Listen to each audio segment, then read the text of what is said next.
Sir वो जो question आपने जुबैरी साहब के सामने मैंने रखा था वो एक उसूल की बात थी जो कि सुप्रीम कोर्ट के 4 सीनियर जजेस ने खुद तय किया था कि लाहौर हाई कोर्ट में, पेशावर हाई कोर्ट में जब पंजाब और केपी के इलेक्शंस की बात थी, मामला चल रहे हैं, जब वहां पे प्रोसीडिंग्स है तो भाई आपको सू मोटोस पे लेने की क्या जरूरत है। यहां पे इलेक्शन कमीशन दरखास्त दे रहा है, मोस्ट प्रोबेबली वो जो अपील करेंगे दायर वो सुन ली जाएगी और अतर मनोल्ला साहब, मंसूर अली शाह साहब पहुंच चुके हैं सुप्रीम कोर्ट वो सुनने के लिए, काजी फाइज साहब वहां पे मौजूद हैं। तो कल एक और उसूल था, आज एक और उसूल है और फिर एक और चीज पे आपने साथ ही इस पे जरा फरमा दीजिएगा कि सिर्फ इलेक्शंस की डेट नहीं जिस जो पत्थर पे लकीर उन्होंने कही थी, साथ उसकी शफाफियत इस एतबार से, वैसे तो इलेक्शन कमीशन का काम है, लेकिन इस एतबार से कि इंसानी हुकूक की जो यहां पे खिलाफ वर्जियां पामाली हैं उन पर भी तो नजर रखना और उनको सेफगार्ड करना सुप्रीम कोर्ट का ही काम है ना। और वो ब्यूरोक्रेसी से आरोज के जरिए तो मामला तो खराब है ना, इसमें तो कोई शक नहीं है। देखिए जी, मैं बताऊं आपको, हम तो जब उस वक्त भी हम ख्याल बेंच का कहा करते थे तो हम कहते थे ये बिल्कुल मिस नॉर्मर है। अब मिस नॉर्मर है, अब क्या रह गया?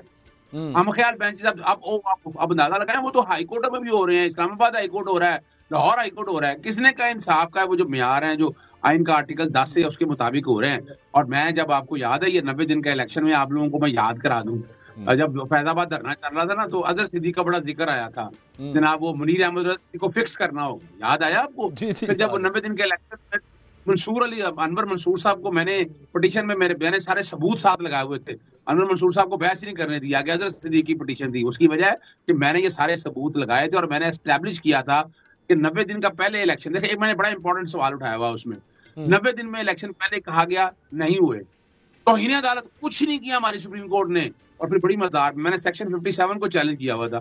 सेक्शन 57 अपनी जगह आज भी मौजूद है। भाई आप जब आप कह रहे हैं आइन का निफाज करना है, और वो जस्टिस अतर मनोल्लाह ने अपने इजाफी नोट में कह दिया, सुप्रीम कोर्ट ने तो पंचायती फैसला दिया, पंचायती फैसला देकर रास्ता दिया, रखा कि इलेक्शन कमीशन जो मर्जी कर ले। आप अभी किस हैसियत में सुप्रीम कोर्ट में सुनेंगे? लाहौर हाईकोर्ट ने सुना ना, तो लाहौर हाईकोर्ट को सीधी सी बात है, लाहौर हाईकोर्ट में आज दरखास्त देते इलेक्शन कमीशन, आज क्या फुल बेंच लाहौर हाईकोर्ट में नहीं बैठ सकता था? 5 मेंबर बेंच आज भी बैठ सकता था, बेंच कॉन्स्टिट्यूट होगा, वही बैठ कर सुनता, और एक दिन का काम था ये। और कमाल की बात है, वो लाहौर हाईकोर्ट जो अभी तक इमरान खान की फेवर में कोई फैसला नहीं दे रही थी, ये फैसला वहां मुअत्तल हुआ। इलेक्शन कमीशन तैयार बैठा हुआ था, इलेक्शन कमीशन ने फौरन ही आरओ डीआरओ के काम करने से रोक दिया। अभी तक जो पाकिस्तान तहरीक इंसाफ या इस तरह के इलेक्शन कितने फैसले माने गए हैं, तारीखी तौर पर मैं बात रख रहा हूँ आपके सामने। और बड़ी जबरदस्त बात बताऊं, अब मुझे बताइएगा, नेशनल असेंबली की तहलील होनी थी 11 अगस्त को, ये 3 दिन पहले तहलील क्यों की गई? 60 दिन में इलेक्शन होने थे ना। मैंने ये भी सवाल उठाया था कि 3 दिन की वजह से आप 90 दिन इलेक्शन डिले कर देंगे, और अब तो आइन टूट रहा है यहाँ, और क्या रह गया यहाँ पर? और वो 3 दिन का किसी ने सवाल ये जस्टिफाई किया कि आपने 3 दिन पहले असेंबलियां क्यों तहलील की? अगर आपको पंजाब की और केपी की असेंबलियां पहले तहलील मंजूर नहीं थी, तो ये 3 दिन पहले कैसे तहलील आपने मान ली? इस बात को सामने रखते हुए तो ये नीति का एलिमेंट सामने शामिल है। इलेक्शन कमीशन जो बैठे वहां सुप्रीम कोर्ट की तरफ तवज्जो दे रहा है, फिर वो बातें वही हो रही हैं। लेकिन आप जस्टिस काजी फाइसा आ जाएंगे, नून लीग वाले कहते थे, मैं तो नहीं कहता था, वो भी कहते थे कि जनाब वो आएगा, ऐसा वक्त हो जाएगा। और आप अभी भी आप देख रहे हैं हम ख्याल बेंचेस, हम वो सीनियोरिटी का प्रिंसिपल, कहाँ गए फुल कोर्ट बैठने वाली बातें? क्यों नहीं फुल कोर्ट बैठ रहे आजकल वो बातें जो उस वक्त दोहराया करते तो अब सामने आनी चाहिए।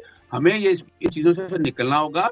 ये जो बातें अब नजर आ रही हैं, बायस की बातें नजर आ रही हैं, ये सारा कुछ नजर आ रहा है। क्या हमारी आज भी देखें, जैसे काजी फाइसा का महवर एक ही था, इमरान खान की जात, यानी उस कॉन्टेक्स्ट में शौकत सिद्दीकी के केस में उठाकर वहां तक ले जाए।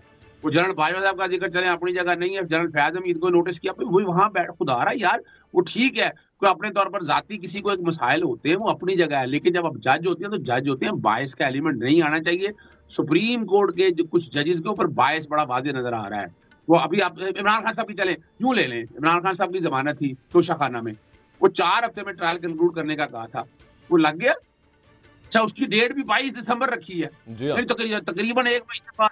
यार जमानत बाद गिरफ्तारी है, वो होती या नहीं होती, मेरिट पे देखिए और फैसला कर ले, तो सवाल उठने शुरू। आजर साहब, वो सवाल तो वाकई उठ रहे हैं। और वो पता नहीं शायर कौन था, वो बहुत शोर सुनते थे पहलू में दिल का, जो चीरा तो एक कतरा खून निकला, वो उस तरह की मामला में यहाँ पे नजर आ रहा है। एक जो इजाफी नोट लिखा गया था अतर मनोल्लाह साहब की तरफ से इलेक्शन फैसले पे, उसमें एक बड़ी इंपॉर्टेंट बात थी, और वो ये कहा गया था कि शहरियों का बुनियादी तरीन हक है कि वो इलेक्शंस में वोट दे सके। वो हक नहीं दिया गया, और हक के दावा तमाम पाकिस्तान के शहरी रखते हैं, कोई भी आए तो हम उसको एड्रेस करेंगे, गो के कोर्ट खुद भी कर सकती थी, किसी को तौहीन अदालत में जिसने भी डिले करने में अपना किरदार अदा किया बुला सकते थे, लेकिन नहीं बुलाया।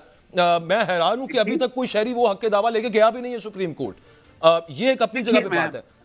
जी जी, मैंने ब्रेक लेनी है सर, अगर आप इजाजत दें ब्रेक से वापस आके इसको डिस्कस करें।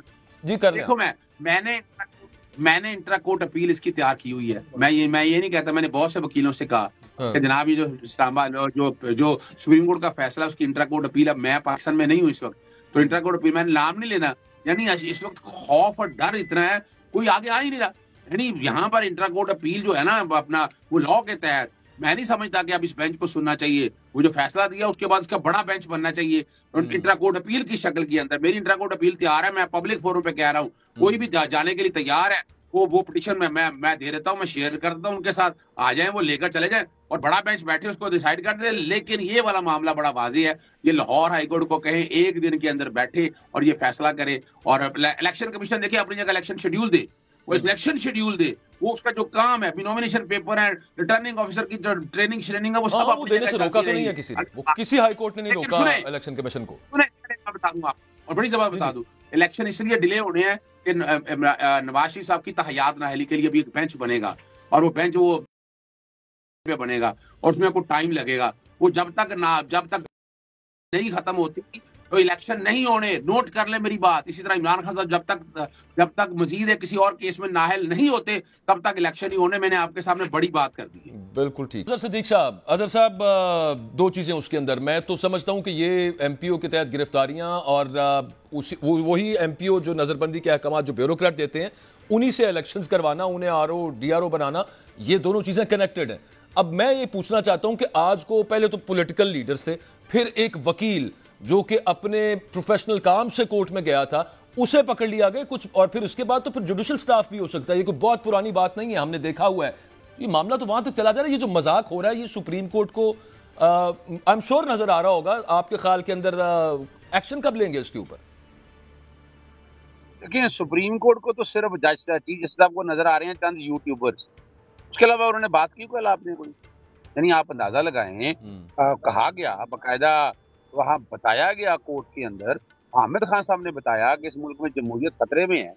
क्या नजर नहीं आ रहा है? एक एक चीज नजर आ रही है। यहाँ जितनी गिरफ्तारियां हुई हैं, जितने एमपीओ के ऑर्डर हुए हैं, कुछ 2500 से ज्यादा है एमपीओ के ऑर्डर। लाहौर के अपना ना आपको पता अपना आइडेंटिटी कार्ड ब्लॉक हो गए और सारी चीजें आप देखे तो सही ना। एक तरफ कहते हैं मिलिट्री कोर्ट में ट्रायल चलाना है, दूसरी तरफ दहशतगर्दी की अदालतें भी अपनी कार्रवाई जारी करके रखी हुई हैं। तो ये जो एक तो जेल में रखे ना, जो बात सिंपल सी है, कोर्ट पे अब सवाल उठ गए हैं। बुनियादी हकूक पाकिस्तान में तहफ़्फ़ुज़ फराहम नहीं हो रहा। ठीक है, आपने जो करना है करें आप, लेकिन आपको कॉलो फेल में तजाद नहीं होना चाहिए आपको वो। और मैं देखिए आबिद ज़ुबैर साहब भाई है हमारे, वो जो बात कर रहे हैं, देखिए वो फैसले में 8 फ्लॉ हैं उस फैसले के अंदर। जिस फैसले का जिक्र कर रहे हैं वो पंचायती फैसला है और सेक्शन 57 आज भी मौजूद है। यानी आइन के तहत वो कह रहे हैं अपना जस्टिस अतर मिल्ला साहब कह रहे हैं आर्टिकल 48 की मुझे सदर का तारीख देनी है। सदर ने तो तारीख दे दी थी, तो 13 सितंबर का अगर खत पढ़ ले, वो खत पढ़े ही नहीं गए। मेरी पिटीशन के अंदर ये सारी चीजें लगी हुई थी रिकॉर्ड के अंदर। अगर वो पढ़ ले होते तो अगर 57 सेक्शन अल्ट्रावायरी डिक्लेयर कर दिया होता उस वक्त, तो फिर तो बात ही खत्म थी, फिर तो 8 तारीख को हो जाने थे इलेक्शन। अब आपके सामने जो कुछ हो रहा है, आज मुझे सिर्फ ये बताएं किस कैपेसिटी में इलेक्शन कमीशन जाके मिल रहा है जजेस, क्यों मिल रहा है? एक फ्रीक है, और वो फ्रीक है जिसपे उंगलियां उठ रही हैं, नजर आ रहा है। और देखिए लाहौर हाईकोर्ट का वो भी आ गया कि जिसमें कहा गया था डीओआर हाईकोर्ट ने इनकार नहीं किया। आपने क्यों, यानी जिनके ऊपर एतराजात हैं, जो डिटेंशन ऑर्डर जारी कर रहे हैं, मैं आपको लाइव में आपको छोटी छोटी बता देता हूँ। सुप्रीम कोर्ट भी मामला चल रहे हैं और चीफ जस्टिस साहब वहां पे कह रहे हैं मेरी फ्लाइट मिस हो गई है। ये मदावा कौन करेगा इसका? ये कौन गया लाहौर हाईकोर्ट? मंसूर अली साहब ने पूछा है, ये अभी इस वक्त लाइव चल रहे हो, कह रहे मेरी फ्लाइट मिस हो गई है यार। ये है तो जाती ना यार। मैं बताऊं आपको, आप जरा बात एक चीज ध्यान में रख लें। ये ना 16 सियासी जमातों के पास एक मौका था। अकबर साहब, मैं जब 5 जून को ना, मुझे ये बताएं, अजहर सिद्दीक एडवोकेट के घर 13 अप्रैल को पेट्रोल बम्बों से हमला हुआ, कैमरे की आंखों ने देखा, डायरेक्ट फायरिंग हुई। जुबैरी साहब ने बाकायदा बतौर सुप्रीम कोर्ट के प्रेसिडेंट के बाकायदा कहा कि एक्शन लिया जाए। क्या क्या हुआ आज तक? मुझे ये बताएं। मैं अब लेके गया हूँ कि मैं पर्चा दर्ज कराना चाहता हूँ, वो नहीं हो सका। आप लोगों के सामने है। फिर देखिए ना, फिर यहाँ बैठ के मेरी मैं वो नहीं बातें करना चाह रहा, मेरी फैमिली के साथ क्या ट्रीट किया जा रहा है, जो कुछ हो रहा है, छोड़ें इन बातों को, मैं उनमें इंटरेस्टेड नहीं हूँ। मैं तो सिर्फ इतना जानता हूँ कि इस मुल्क में बुनियादी हकूक नापैद हो गए हैं। जो वोट को इज्जत दो का नारा लगाते थे, आज वो डीलों में खुद ओपन, मैं आपके प्रोग्राम में कह रहा हूँ कि भाई नवाज शरीफ डील के तहत आया नवाज, और जो कुछ हमारी अदालतों के अंदर, यानी आप देखें एवन फील्ड का कोई सबूत ही नहीं है आज तक, पैसा कैसे गया, 9,36,311 रुपए आमदन थी और 88-89 में चौधरी शरीफ की, ना मियाँ शरीफ किसी फैमिली में नहीं। और मैंने ये भी कहा था, मैंने कहा सबूत दे दे, मैं वो काले छोड़ दूंगा भाई। फिर आपने अल अजीजिया के अंदर क्या हुआ है, ये फोटो कापी, अच्छा फोटो कापी है तो फिर क्या हुआ, क्या वो अपना दे सके trail UN convention on corruption के वादे सामने रख के नथिंग एट ऑल, लीगलाइज हो गई है, लीगलाइज हो गई हैं चीजें सारी, यही तकलीफ दे बात है। और ये क्या हुआ है, ये हुदैबिया 2 हुआ है, हुदैबिया 3 हुआ है। हुदैबिया में क्या हुआ था, और हाईकोर्ट के उस वक्त चीज जजेस ने क्या किया था, फिर वो अपील फाइल नहीं की गई, फिर सुप्रीम कोर्ट में गया तो उसकी मीडिया कवरेज रोक दी गई। छोड़े इन चीजों को, इन चीजों में क्या पड़ा हुआ, ये नजर आ रहा है कि सिस्टम का जो, देखिए एक वाज़ेह बात है कि ये सिस्टम एक इंसान को आगे लेकर चल रहा है, उसका नाम नवाज शरीफ है, लाडला वो है।